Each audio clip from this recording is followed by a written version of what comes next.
Setelah Lindong akhirnya menjadi juara di Perang Besar 100 Dinasti, dengan dia memutuskan untuk memilih Sekte Dao sebagai dukungan di antara 8 sekte super lainnya. Lindong pun kemudian mengalihkan tatapannya ke arah Mo Ling, Liu Bai dan yang lainnya, sebelum kemudian ia pun mengajak mereka untuk ikut bersamanya bergabung dengan Sekte Dao. Saat Mo Ling DKK pun yang mendengarnya sontak terkejut di balik rasa malu yang sedikit ditunjukkannya. Sebab mereka merasa canggung untuk bergabung dengan salah satu sekte super itu didasari atas kemampuan dan kedudukan mereka yang terbilang sangat cupu. Yang bahkan mereka merasa jika mereka kali ini ingin bergabung dengan sekte Dao, itu pun akan tergantung pada sekte itu apakah bersedia menerima mereka atau tidak. Sehingga yang kali ini hanya bisa mereka lakukan adalah menunggu para ahli dari sekte super itu untuk memilih mereka. Menyebabkan Lindong pun yang mendengarnya menunjukkan sedikit rasa tak enaknya, sebab ia tahu sekte Dao itu adalah tanah asing dan membosankan baginya untuk pergi sendirian. Dengan jika seandainya ia bisa membawa kelompok Mo Ling pergi ke sana, kemungkinan besar mereka akan bisa dianggap sebagai tim, dan itu nyatanya selalu baik untuk memiliki lebih banyak orang dimanapun ia pergi. Selain itu, ia dan trio Mo Ling datang dari Kekaisaran Besarian, serta mereka telah berhasil melewati segala halang rintangan sampai ke tempat ini dengan banyak kesulitan, memungkinkannya secara alami tak ingin melihat mereka gagal terpilih kali ini. Ya bahkan jika ia bisa membawa mereka bertiga ke dalam sekte Dao dan berita itu akan dikirim kembali ke Kekaisaran Besarian, dipastikan hubungan keluarga kerajaan Mo Ling dan Kekaisaran Besarian mereka akan semakin harmonis. Oleh karenanya berniat merekomendasikan kelompok Mo Ling. Ia pun mengalihkan tatapannya ke arah pria Wu Dao dan mencoba untuk membujuknya agar mereka bisa bergabung dengan sekte Dao-nya. Akan tetapi tepat ketika Lindong hendak bersiap untuk berbicara dengan si pria tuwir itu, tiba-tiba gelombang pilar cahaya yang dimunculkan Wu Dao dari langit pun jatuh, menyinari Mo Ling, Liu Bai, Yansen, Mu Hongling dan sisanya di dalamnya, tanpa beliau menjatuhkan pilihan murid lainnya pada mereka agar bergabung dengan sekte Dao-nya. Menyebabkan Lindong pun yang mendengarnya sontak menunjukkan rasa puasnya, dengan tak berharap pria tua Wu Dao ternyata mengetahui kata hatinya untuk mengajak kelompok Mo Ling ikut bergabung bersamanya. Ya bahkan kelompok Mo Ling pun tak kuasa menunjukkan kegirangannya. Di balik pandangan mata mereka dipenuhi dengan rasa terima kasih ketika mereka melihat Lindong, sebab mereka semua mengerti bahwa jika bukan karena Lindong, mustahil bagi mereka untuk bisa bergabung dengan sekte Dao didasari atas bakat kemampuan mereka. Namun ketika kelompok Mo Ling masih menunjukkan kegirangannya, Suro pun yang berdiri di samping melihat mereka terpilih dengan gelombang pilar cahaya terkecuali dirinya menunjukkan rasa cemasnya. Mengingat dia juga ngebet ingin mengikuti jejak Lindong bergabung dengan sekte Dao, sehingga membuatnya pun segera mengalihkan tatapan polosnya ke arah pria tua Wu Dao tanpa menunjukkan gestur padanya agar juga memilihnya. Menyebabkan pria tua Wu Dao pun yang melihatnya tanpa sadar sedikit menunjukkan tawanya, sebelum kemudian ia pun melambaikan lengan bajunya dan pilar cahaya segera menuju ke arah Suro. Tapi tepat ketika pilar cahaya itu baru saja dilesatkannya, itu pun tiba-tiba dihancurkan oleh kekuatan Yuan si tetua wanita dari istana kemurnian tertinggi 9 surga. Diikuti perkataan yang menyuruh pria tua Wu Dao untuk menyerahkan Suro bergabung dengan istana kemurniannya, mengingat istananya itu sangat cocok dengan bakat kemampuannya. Namun di sini Suro pun yang mendengarnya sontak menolaknya dengan bersikeras untuk tetap bergabung ke dalam sekte Dao. Tapi demikian tetua wanita istana kemurnian pun mencoba terus membujuknya dengan berbisik melontarkan rayuan padanya jika ia ikut bergabung dengan istana kemurniannya. Dipastikan dirinya akan menjadi kuat dengan sangat cepat, dan hanya dengan begitu ia dapat menangkap hati seorang pria yang sangat dikaguminya, siapa lagi kalau bukan Lindong ketika ia bertemu lagi dengannya di masa depan. Menyebabkan Suro pun yang mendengarnya menunjukkan mode diamnya, dengan ia tampak bingung harus memilih yang mana, mengingat rayuan si tetua wanita ini tampak menarik minatnya. Dan berdiri di sampingnya, Lindong tak mendengar sedikit pun rayuan apa yang dikatakan tetua wanita cantik itu pada Suro. Tapi ia juga senang bahwa Suro sangat dihargai oleh ahli dari istana kemurnian, serta tentu saja ia tak berlebihan untuk mengatakan hal ini, dengan ia masih akan menghormati keputusan akhir dari Suro. Yang oleh karenanya setelah menunjukkan keraguannya untuk waktu yang lama dengan wajah malu-malu manjanya, Suro pun akhirnya memutuskan untuk menerima ajakan si tetua wanita, sebelum kemudian ia pun secara ragu menanyakan padanya mengenai dirinya, yang apakah juga bisa membawa kakaknya Sukui jika ia nantinya bergabung dengan istana kemurnian tertinggi 9 surganya. Saat si tetua wanita pun mendengarnya secara lembut segera mengiyakannya, yang meskipun beliau tahu bakat Sukui kakaknya mungkin tak menarik perhatiannya, tapi ia rela mengabaikannya hanya untuk merekrut Suro. Menyebabkan Suro pun yang mendengarnya menunjukkan kegirangannya, sebelum kemudian ia pun mengalihkan tatapan ke arah Lindong dan memberitahunya tentang dirinya, yang kali ini tak akan mengikutinya bergabung dengan Sekte Dao, melainkan ia akan pergi bergabung ke dalam istana kemurnian tertinggi 9 surga. Setelah Lindong mendengar perkataan dari Suro, ia pun hanya bisa menggosok kepalanya dan mengingatkannya untuk harus bisa membuat keputusan sendiri, mengingat mereka tak akan berada di sampingnya lagi ketika ia berlatih di tempat itu. Oleh karenanya ia pun tak akan dapat bertindak liar seperti sebelumnya ketika mereka melakukan perjalanan di medan perang kuno. Diikuti juga dengan Xiao Diao pun yang secara cuek menyuruhnya untuk mengubah karakter pemalunya di masa depan, dikarenakan bagian dalam sekte super itu tak senyaman yang dibayangkannya, serta jangan datang menangis kepada mereka ketika nanti saatnya tiba. Menyebabkan Suro pun yang mendengarnya menunjukkan pengertiannya, yang meskipun ia telah mengalami banyak pertempuran berbahaya setelah mengikuti kelompok Lindong dan terkadang dimarahi oleh Xiao Diao, ia bisa merasakan semua orang memperlakukannya dengan tulus. Ya bahkan Suro jelas sudah terbiasa dengan perkataan lemes dari Xiao Diao, dan ia juga masih bisa merasakan rasa peduli darinya. Dengan ketika kelompok Suro masih mengobrol, pria tua Wudou di langit pun sudah menuntaskan pilihannya di balik raut wajah puasnya, sebab menjadi sekte pertama yang bisa memilih murid, itu pun nyatanya jelas membuatnya mendapatkan keuntungan besar. Dan setelah beliau menyelesaikan pilihannya, para ahli 7 sekte super yang tersisa akhirnya memulai pilihan mereka.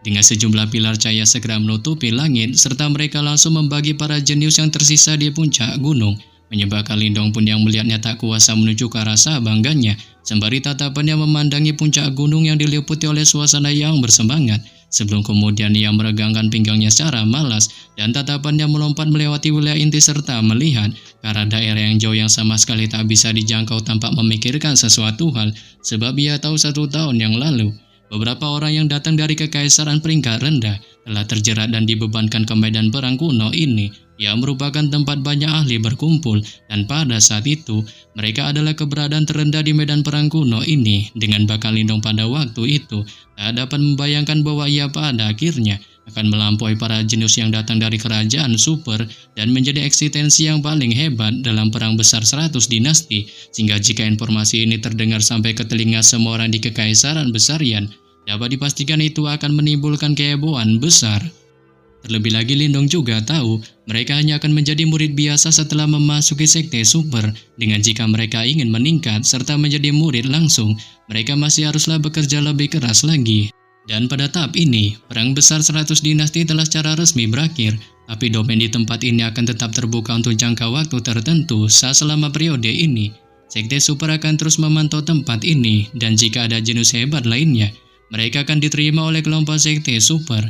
Tentu saja para murid yang dibawa selama putaran kedua ini akan memiliki tanda kedua di depan nama mereka, menandakan status mereka akan lebih rendah daripada murid biasa, ya meskipun mereka hanya sejumlah murid cabang, itu nyatanya masih sangat diinginkan bagi kebanyakan orang di sekte super.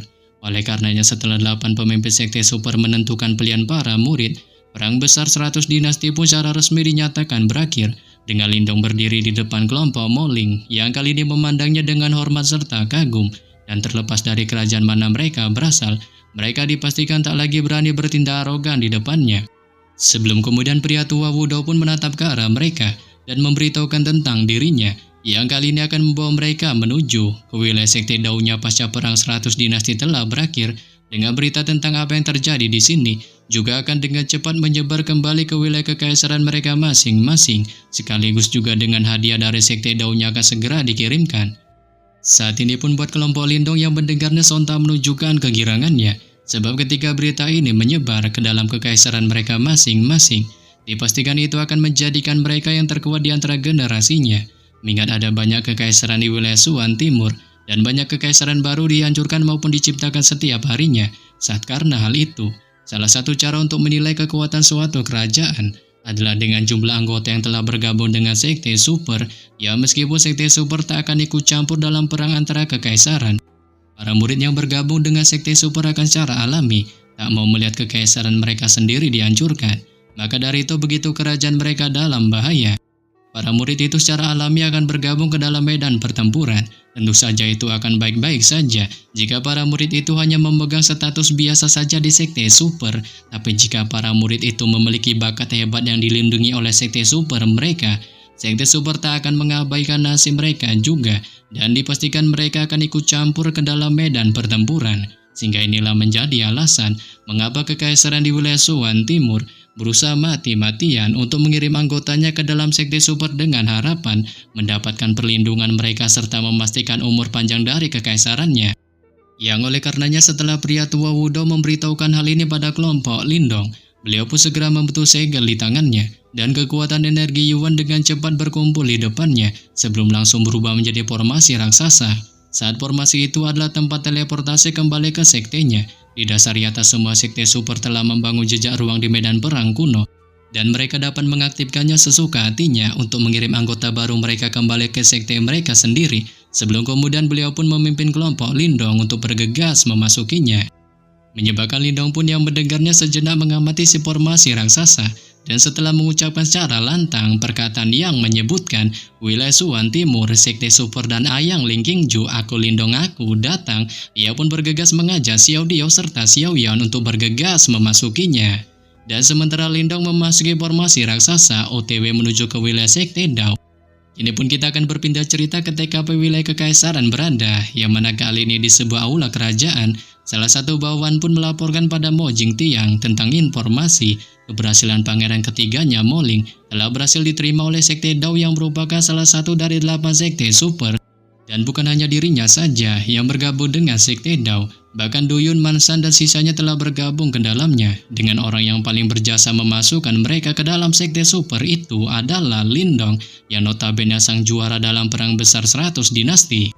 Saat ini pun buat Mo Jingtian yang mendengarnya sontak terkejut terheran-heran dengan tak menyangka Lindong yang notabene merupakan sang pemuda dari kekaisaran peringkat rendah, nyatanya berhasil menjuarai perang besar 100 dinasti, mengingat ia tahu gelar ini mewakili anggota generasi muda yang paling hebat di seluruh penjuru wilayah Shuan Timur.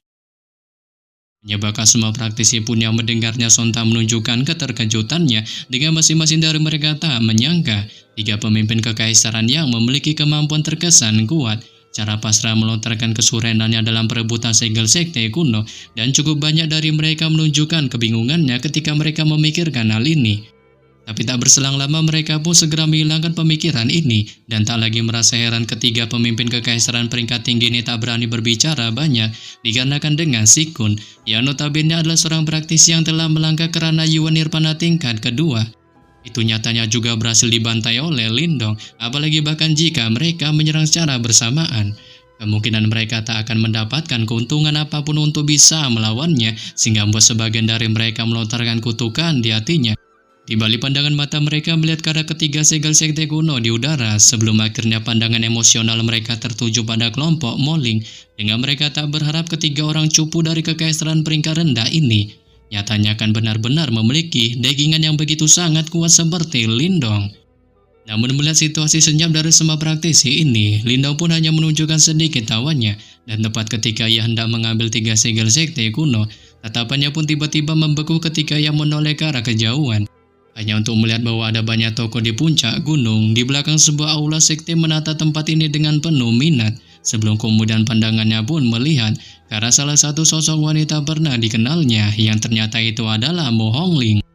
Namun ketika Lindong masih mengamati sejumlah praktisi di puncak gunung, Kinsen pun yang telah menderita kesuraman besar sebelumnya juga kembali ke TKP 3 pemimpin kekaisaran tanpa mengucapkan sepatah kata pun. Di balik tatapan ganasnya menatap ke arah ketiganya, dan kini ia akhirnya mengerti mengapa ketiga orang bagong ini tiba-tiba menjadi bisu sebelumnya tanpa melakukan perlawanan pada Lindong, dikarenakan itu dilakukan mereka hanya ingin memanfaatkannya untuk menguji kemampuan dari sang pemuda titisan Jilong itu. Menyebabkan ketiga pemimpin kekaisaran pun yang melihat tatapannya hanya menunjukkan ekspresi biasa aja di balik tawa ngakak yang sedikit ditunjukkan mereka. Tapi mereka juga mengerti bahwa mereka benar-benar telah menyinggung Kinsen karena hal ini, ya meskipun mereka sama sekali tak takut padanya, nyatanya kehilangan sekutu bukanlah sesuatu yang membuat mereka senang. Bahkan kelompok Mo Ling di bawah juga melihat pemandangan di udara dengan tertegun, serta mereka saling berhadapan di balik kegelisahan yang masing-masing ditunjukkan, sebab mereka tahu jika berita tentang masalah ini menyebar kembali ke wilayah kekaisaran besarian, tak mungkin untuk mengatakan kehebohan seperti apa yang nantinya akan terjadi, dikarenakan kekaisaran besarian telah berpartisipasi dalam banyak situasi perang besar 100 dinasti, tapi nyatanya tak satu pun dari pendahulu mereka telah mencapai, tak seperti yang dilakukan Lindong sekarang di medan perang kuno. Namun ketika kelompok Moling masih memikirkan hal ini, Lindong pun segera meraih 3 segel sekte kuno di tangannya. Di balik pandangan serius matanya masih menatap puncak gunung dan menemukan beberapa tokoh yang hadir di sana. Ia menyebabkannya pun akhirnya mengerti bahwa orang-orang ini mungkin adalah sekelompok praktisi yang bisa disebut penguasa di wilayah barat laut, sehingga membuatnya pun merasa tak heran ketika dirinya bertemu Mu Hongling waktu itu. Ia tampaknya benar-benar mengabaikan reputasi dari kekaisaran tebing iblis didasari atas dirinya yang ternyata benar-benar memiliki latar belakang yang begitu kuat. Tapi tepat ketika Lindong baru saja mengambil ketiga segel, sosok Mu Hongling pun tiba-tiba muncul di depannya, diikuti juga dengan sejumlah tokoh di belakangnya. Dan ketika semua praktisi melihat sosoknya, mereka pun sontak menunjukkan keterkejutannya, terutama melihat sejumlah tokoh di sampingnya, sampai-sampai membuat mereka merasakan ketremoran hebat. Diikuti Qin Zhen dan 3 pemimpin kekaisaran lainnya juga menunjukkan hal yang sama. Dengan ketakutan segera terpancar di mata mereka, dan mereka bergegas mengambil langkah mundur secara bersamaan di balik ketidaksenangan yang masing-masing mereka tunjukkan, tanpa sepertinya mereka jelas tak berharap bahwa sekelompok orang ini akan datang. Dikarenakan mereka tahu dengan kemunculan sekelompok orang ini, dipastikan mereka tak lagi memiliki kualifikasi untuk ikut serta dalam masalah ini, sehingga keputusan bijak adalah mereka dengan patuh mundur. Ya, meskipun tindakan kelompok Qin Zhen terbilang halus, itu pun masih tak luput dari indera tajam Lindong. Saat ini pun buatnya sekarang akhirnya tahu kelompok orang yang baru saja tiba ini haruslah memiliki latar belakang yang luar binasa, sehingga buatnya pun bertanya-tanya tentang seberapa kuat mereka sampai-sampai mampu menimbulkan ketakutan dari keempat pemimpin kekaisaran tingkat tinggi. Setelah Lindong melontarkan pertanyaan ini di hatinya, ia pun memilih untuk segera menghilangkannya dan pandangan matanya melihat ke arah sosok janti Mu Hongling. Sebelum kemudian mengalihkan tatapannya lagi ke arah salah satu sosok di sampingnya, menemukan seorang pria tampan berpakaian putih tersenyum sambil menatapnya di balik aula luar binasa yang dipancarkannya. Selain itu, ia juga tak memiliki keangkuhan seperti pemimpin kekaisaran peringkat tinggi, memungkinkan seseorang dengan mudah membentuk kesan yang baik padanya. Yang bahkan ia juga bisa mendeteksi aura yang sangat berbahaya dari tubuhnya.